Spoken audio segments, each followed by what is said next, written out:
बिस्मिल्लाहिर्रहमानिर्रहीम। Dear students, मैं उम्मीद करता हूं कि आप सब खैरियत से होंगे। हम क्लास 11 चैप्टर 9 फिजिकल ऑप्टिक्स को लेके चल रहे हैं। आज की इस वीडियो में हमारे पास टॉपिक है diffraction due to a narrow slit. अगर आप इस टाइटल पे गौर करें तो यहाँ पे दो वर्ड्स यूज़ हो रहे हैं। नंबर 1 डिफ्रैक्शन, जिसके बारे में आप प्रीवियस टॉपिक के अंदर बड़ी ही डिटेल में पढ़ के आ रहे हैं। बेंडिंग ऑफ लाइट का कॉन्सेप्ट आपको 100% क्लियर करवाया था, तो इसीलिए यहाँ पे दोबारा इसको डिस्कस करना ज़रूरी नहीं है, इसके बारे में आप जानते हैं। हाँ, जो दूसरा वर्ड यूज़ हो रहा है नैरो स्लिट, इसके बारे में जान लेते हैं। नैरो मीन तंग, बारीक, स्लिट का मतलब आप जानते हैं एक छोटा सुराख। अगर ये नैरो स्लिट की डेफिनेशन पेपर में आ जाती है तो आप किस तरह से डिफाइन करेंगे वो पहले यहाँ पे देखें। Narrow slit, a very narrow cut और स्लॉट इन समथिंग, कोई भी चीज़ जिसमें स्लॉट या कट मौजूद हो उसे आप क्या कहते हैं, स्लिट कहते हैं, जो कि ट्रांसपेरेंट हो। अगली बात बड़ी इंपॉर्टेंट है, if the width of the slit, slit की जो विड्थ है वो कंपेरेबल हो with the wavelength of the incident light, तो फिर आप इसको नैरो स्लिट के तौर पे ट्रीट करेंगे। तो अगर डेफिनेशन आती है तो इस तरह सिंपल वर्ड्स के अंदर आप इसको डिफाइन कर देंगे। अब डियर स्टूडेंट्स, हम इसका स्टार्ट कुछ इस तरह से लेते हैं कि इससे पहले आप यंग डबल स्लिट एक्सपेरिमेंट का टॉपिक बड़ी डिटेल में पढ़ के आ रहे हैं। अगर वो टॉपिक आपको तैयार है तो फिर आज का ये टॉपिक अभी बैठे बैठे आपको तैयार हो जाएगा, इसकी समझ आ जाएगी। तो यंग डबल स्लिट एक्सपेरिमेंट के अंदर डियर स्टूडेंट्स हमने ये बात की थी कि इस तरह से हमारे पास ना दो स्लिट यूज़ की गई थी, ठीक है। दो छोटे छोटे सुराख थे, यहाँ पे था स्लिट S1 और यहाँ पे थी स्लिट S2, याद है ना। तो अब डियर स्टूडेंट्स हमने वहाँ पे देखा था कि यहाँ से भी एक वेव निकली, जिसे आप वेव फ्रंट भी कह सकते हैं, वेवलेट भी कह सकते हैं, और यहाँ से भी एक वेव। इसी तरह से फिर आगे मैं थोड़ा सा बस आपको रिवाइज करा देता हूँ कि भाई इस तरह की हमने चीज़ देखी थी, याद है ना। तो ये देखें जी, हमने वहाँ पे ये देखा था कि जब दो वेव्स आपस में मिल रही हैं ड्यू टू इंटरफेरेंस, स्क्रीन पे एक बड़ा ही खूबसूरत आपको पैटर्न देखने को मिल रहा था जिसमें ब्राइट फ्रिंज और डार्क फ्रिंजेस थी, जिसे मैक्सिमा और मिनिमा का नाम दिया था। तो जब दो वेव में से एक वेव का क्रस्ट दूसरी वेव के क्रस्ट पे मिलता है या ट्रफ पे मिलता है, ऐड होता है, तो वहाँ पे कंस्ट्रक्टिव इंटरफेरेंस, जिसकी वजह से स्क्रीन पे ब्राइट फ्रिंज आपको देखने को मिल रही थी, सही है ना, जिसे आपने मैक्सिमा का नाम दिया था। इसी तरह जब एक वेव का क्रस्ट दूसरी वेव के ट्रफ पे आ रहा था तो वो एक दूसरे के इफेक्ट को कैंसिल कर रहे थे, जिसकी वजह से हमने कहा था डिस्ट्रक्टिव इंटरफेरेंस हो रही है। और डिस्ट्रक्टिव इंटरफेरेंस की वजह से जो स्क्रीन पे आपको स्पॉट दिखा था या फ्रिंज दिखी थी वो क्या थी, डार्क। तो इस तरह से डार्क फ्रिंजेस को हमने नाम दिया था मिनिमा का। तो सेंट्रल स्पॉट के बारे में हमने बात की थी, वो आपके पास ब्राइट। इसी तरह से maxima minima, maxima minima, maxima minima, maxima minima का आपको स्क्रीन पे पैटर्न मिल रहा था ड्यू टू इंटरफेरेंस। ये बात याद है ना। अब मैं ये बात इसीलिए रिवाइज कराना चाह रहा हूँ क्योंकि यहाँ पे अगर आप देखें ना, गौर करें, तो ये जो हमारे पास एक स्लिट S1 है, छोटा सुराख, यहाँ से देखें एक वेव निकली है, एक वेव, और यहाँ पे एक और स्लिट है जहाँ से एक और वेव निकली है। लेकिन आज के इस टॉपिक के डायग्राम में अगर आप गौर करें तो हमारे पास आज के इस टॉपिक में एक सिंगल स्लिट ही है, एक स्लिट है, सिंगल स्लिट। अब ये देखने में आपको बड़ी नजर आ रही है, लेकिन याद रखिएगा ये है नैरो स्लिट, सही है ना। तो ये एक नैरो स्लिट है, एक स्लिट। अब एक स्लिट यहाँ पे देखें, S1 स्लिट में से एक वेव निकल रही है, ये दूसरी स्लिट है, इसमें से भी एक वेव निकल रही है। लेकिन यहाँ ऐसा नहीं है, यहाँ स्लिट एक है लेकिन उसमें से बहुत सारी वेव्स निकल रही है, ये बताना था आपको। अब उन बहुत सारी वेव्स में से मैंने कुछ यहाँ पे बुक के अकॉर्डिंग 1 to 9 रेज को शो कर रखा है। एक्चुअल में तो वेव्स ही हैं, लेकिन हमने यहाँ पे रेज शो कर रखी है। बात समझ आई। तो यहाँ पे क्या था कि एक स्लिट में से देखें एक वेव, जो कि फिर आपने हाइगन्स के अकॉर्डिंग ये भी बात की थी कि इसके ऊपर जितने भी पॉइंट्स होंगे वो नेक्स्ट वेवलेट्स के लिए सोर्स समझे जाएंगे। तो अब यहाँ पे एक वेव, जबकि यहाँ पे एक स्लिट जिसमें से बहुत सारी वेव्स पास कर रही हैं, जिनमें से हमने बुक के अकॉर्डिंग 1 to 9 रेज को शो कर रखा है। ये बात जहन में रखिएगा क्योंकि यही चीज़ MCQ में आपसे पूछी जाएगी, तो वो मैं एंड पे आपको इंशाल्लाह यहाँ पे MCQ भी बताऊंगा, ठीक है। तो ये एक छोटी सी बात पहले याद रखेंगे। और अब आप ज़रा इस डायग्राम पे फोकस करेंगे डियर स्टूडेंट्स। इससे पहले पीछे की जो कहानी है वो ये है कि हमारे पास एक पॉइंट सोर्स होगा, उस पॉइंट सोर्स से लाइट हर तरफ एमिट होगी, हर तरफ 3D। लेकिन हमने सिर्फ एक साइड पे फोकस करना है। तो अब देखिए ये लाइट की रेज जा रही है जी। अब हम चाहते हैं कि ये लाइट की रेज किसी न किसी तरीके से पैरेलल हो जाए। तो इनको पैरेलल करने के लिए आगे क्या करेंगे जी, हम एक कन्वेक्स लेंस का यूज़ करेंगे। जब उसमें से ये लाइट की रेज पास करेंगी तो ये क्या हो जाएंगी, पैरेलल। ये प्रीवियस टॉपिक के अंदर आपको पढ़ा के आया है। तो अब देखें यहाँ से ये पैरेलल हो चुकी है कि नहीं, हो चुकी है। तो यहाँ पे भी फिर गौर करें, ये सारी लाइट की रेज देखें ये पैरेलल आ रही, तो ये पीछे पैरेलल है। अब उसके पीछे की क्या कहानी है, वो ये कहानी है। तो इसको बुक ने शो नहीं किया, हम डायरेक्ट यहाँ से पैरेलल रेज से अगली कहानी को समझ लेते हैं। तो ये सिर्फ आपको बताया इसलिए कि माइंड में रखिएगा कि पीछे की कहानी ये है। क्लियर? अब आ जाए जी डायग्राम पे। तो ये हमारे पास सिंगल स्लिट ए बी, जिसमें से यहाँ पे 9 रेज को शो किया गया है। अब उसके आगे डियर स्टूडेंट्स हमने यहाँ पे एक कन्वेक्स लेंस प्लेस कर रखा है और यहाँ पे क्या है, स्क्रीन, जिसके ऊपर हमने रिजल्ट देखना है। अब ये कन्वेक्स लेंस क्यों यूज किया गया डियर स्टूडेंट्स, उसकी वजह ये है कि देखें ये जो रेज आ रही हैं पैरेलल, ये बहुत दूर जाके एक पॉइंट पे इकट्ठी होंगी, जिसके लिए हमें बड़ा सेटअप करना पड़ेगा और हमारे लिए मुश्किल हो जाएगा, क्योंकि लेंथ ज़्यादा ना, बहुत दूर जाके ये रेज सारी इकट्ठी होंगी। हम चाहते हैं कि यार इतनी बड़ी जगह हमें नहीं कवर करनी, हमें अपनी आसानी के लिए थोड़ी सी जगह पे ये काम कर लेना चाहिए, एक्सपेरिमेंट परफॉर्म करना चाहिए। तो फिर हम क्या करते हैं, इस लेंथ को कम करने के लिए, जो कि स्क्रीन और स्लिट से है, इस लेंथ को कम करने के लिए हम बीच में क्या करते हैं, एक कन्वेक्स लेंस का यूज़ करते हैं, ताकि उसमें से जब लाइट की रेज पास करें तो वो जल्दी दूर इकट्ठी होने की बजाय वो जल्दी इकट्ठी हो जाए स्क्रीन पे। तो इस अपनी आसानी के लिए हम क्या करते हैं, यहाँ पे कन्वेक्स लेंस यूज़ करते हैं। बाकी इसका कोई काम नहीं है, यहाँ पे आप नहीं करना चाहते ना यूज़ करें, फिर आपके लिए ये जो लेंथ है ना, ये लेंथ बहुत ज़्यादा हो जाएगी, फिर आपको सेटिंग भी उसी तरीके से करनी पड़ेगी, जो कि मुश्किल हो जाएगा आपके लिए। ठीक है, तो इसीलिए हमने यहाँ पे कन्वेक्स लेंस यूज़ किया है। और ये है हमारे पास स्क्रीन, जहाँ पे हमें पैटर्न देखने को मिलेगा उसी तरह का कुछ जैसे यंग डबल स्लिट एक्सपेरिमेंट में मिल रहा था, ब्राइट और डार्क फ्रिंजेस। तो वो देखते हैं किस तरह का यहाँ पे पैटर्न मिलेगा। अब आ जाए जी थोड़ा सा यहाँ पे। तो ये है हमारे पास स्लिट, जिसमें से 9 रेज। अब एक रे या एक वेव, एक्चुअल में वेव है, तो एक वेव जब दूसरी वेव से इंटरफेयर करेगी, मिलेगी, तो उसका क्रस्ट जब दूसरे के क्रस्ट पे आएगा या ट्रफ पे आएगा तो कंस्ट्रक्टिव इंटरफेरेंस, जिसकी वजह से यहाँ पे आपको ब्राइट स्पॉट दिखेगा। अगर ट्रफ पे आ रहा है तब भी ब्राइट, हाँ अगर एक का क्रस्ट दूसरी के ट्रफ पे आ रहा है तो वो एक दूसरे से कैंसल आउट हो जाएंगे, जिसकी वजह से डिस्ट्रक्टिव इंटरफेरेंस और डार्क फ्रिंज बनेगी या डार्क स्पॉट बनेगा। ये बात तो आप जानते हैं। अब यहाँ पे कौन सा बन रहा है वो अभी बताते हैं, लेकिन ये जो मोटी मोटी बातें हैं जो आप पहले पढ़ चुके हैं वो आपको रिवाइज करवा रहे हैं। लो जी, फिर यहाँ से हमारे पास जो विथ डिस्टेंस है वो क्या है, d। इसी तरह यहाँ स्लिट से लेकर स्क्रीन तक की हमारे पास लेंथ क्या है, l। अब डियर स्टूडेंट्स, ये सारी की सारी जो पैरेलल रेज आ रही हैं, एक लम्हे के लिए मैं अगर आपसे ये कहूँ कि ये सारी की सारी ऐसे इकट्ठी जाके सेंटर पे जाके मिलती है, इसका अगर सेंटर निकालें तो ये देखें ये सेंटर बनता है। अगर ये सेंटर पे आके इकट्ठी होंगी तो फिर नोट कर लें, ये जो स्पॉट आपको दिखेगा ये ब्राइट दिखेगा, क्योंकि सेंट्रल स्पॉट हमेशा ब्राइट ही बनेगा। ये भी आपसे एमसीक्यू पूछा जा सकता है। अब हमने इनको सेंटर पे इकट्ठा करने की बजाय इस पॉइंट P पे इकट्ठा करना है, तो हमने इसी पूरी स्क्रीन के ऊपर एक पॉइंट P मेंशन किया है और हम देखते हैं कि यहाँ पे ब्राइट स्पॉट बना है या डार्क। तो उसके लिए डियर स्टूडेंट्स, अब सारी लाइट की रेज को डिस्कस करने से बेहतर है कि आप पहले 2 को कंसीडर करें बुक के अकॉर्डिंग, ताकि समझ आ जाए। तो आपकी मर्जी है 2 4 कर लें, 2 6 कर लें, 2 8 कर लें। मैं यहाँ बुक के अकॉर्डिंग ना 1 और 5 को ले रहा हूँ, 1 और 5 को। तो 1 और 5 वाली जो 2 रेज है इन पे फोकस कीजिएगा। अब एक्चुअल में तो ये वेव होंगी, तो इस 1 का जब 5 वाली वेव के ऊपर क्रस्ट पे आएगा या ट्रफ पे आएगा तो ये इकट्ठी होंगी इस पॉइंट P पे, तो ये बनेगा ब्राइट स्पॉट।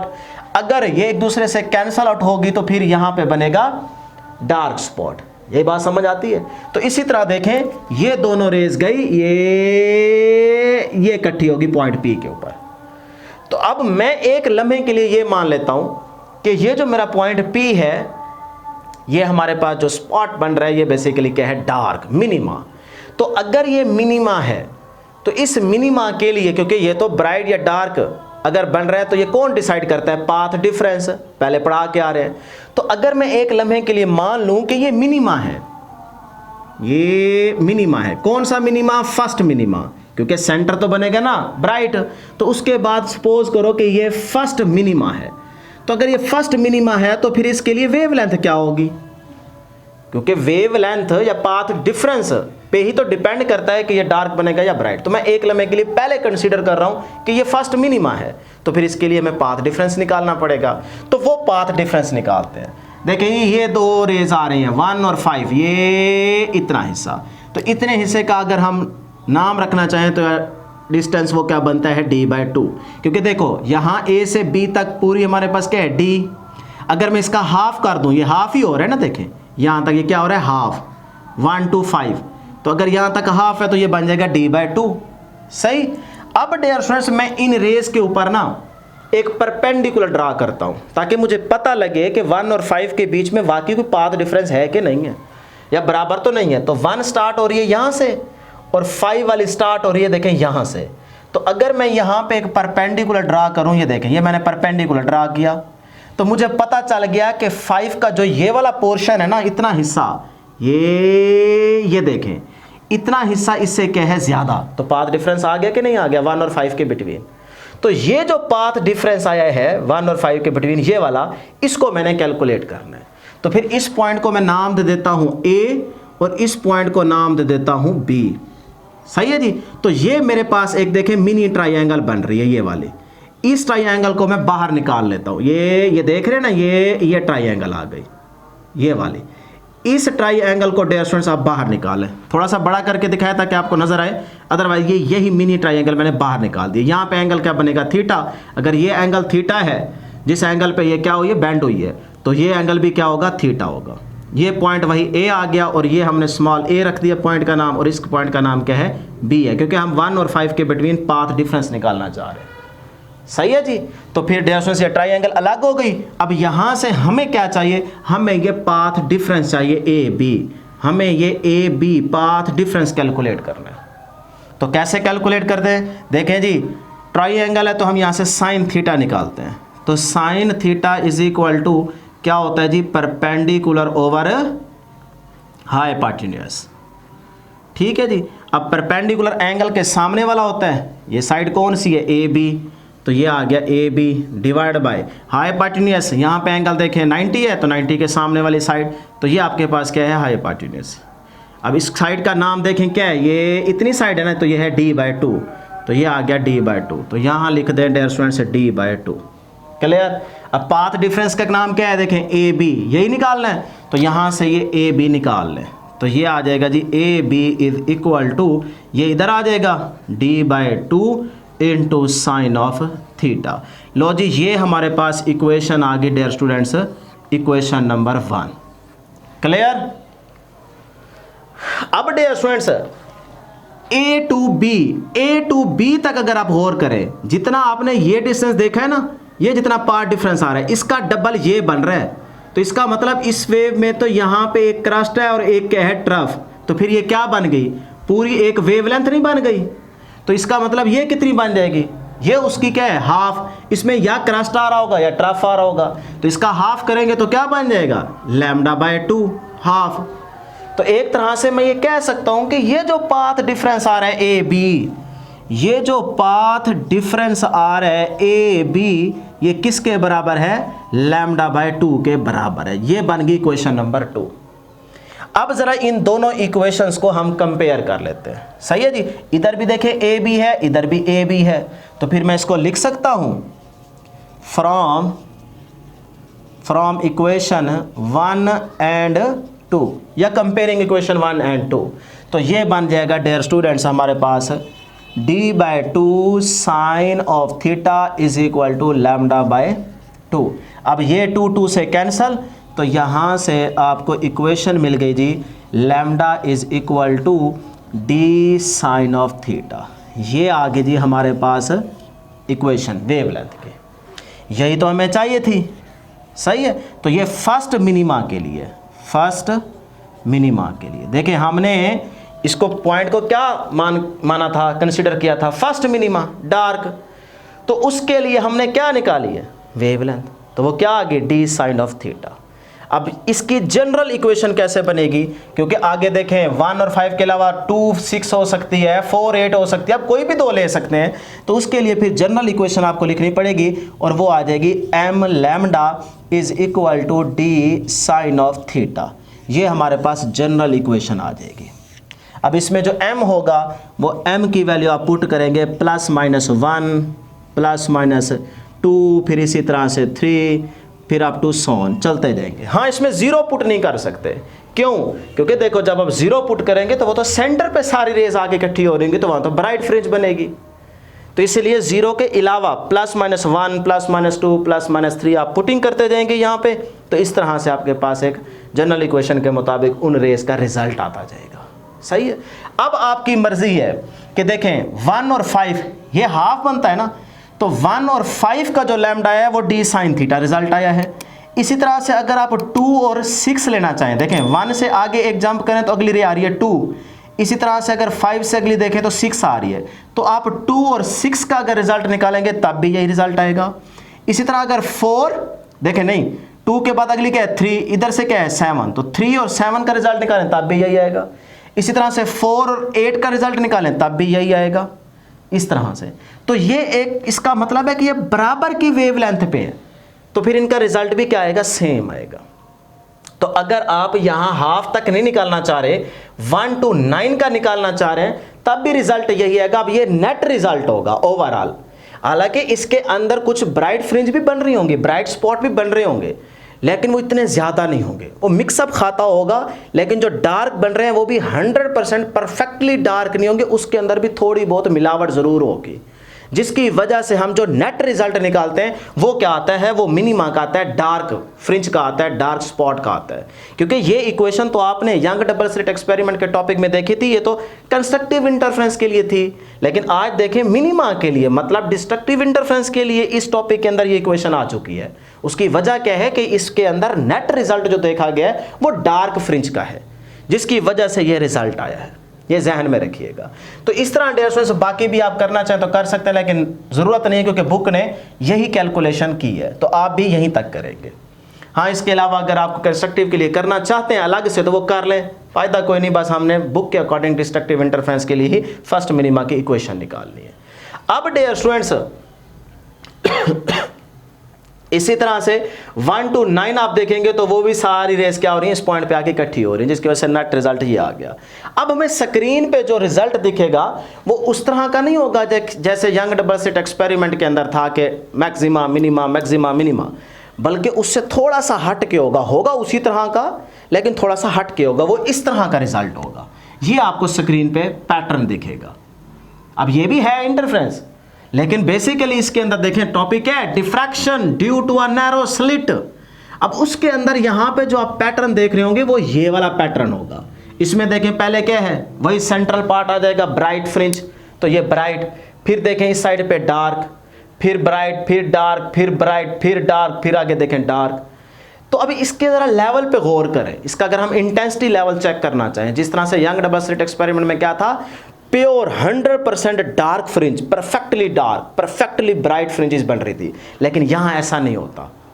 उसकी पता है वजह क्या है डियर स्टूडेंट्स, अगर सपोज करो ये 1 और हम ले लेते हैं जी 3, 1 और 3 सपोज करें ये कंस्ट्रक्टिव इंटरफेरेंस बनाती है। अब उस कंस्ट्रक्टिव की वजह से यहां डायरेक्ट आप ब्राइट नहीं कह सकते, 100% गारंटी नहीं दे सकते कि डायरेक्ट ब्राइट फ्रिंज बनेगी, नहीं।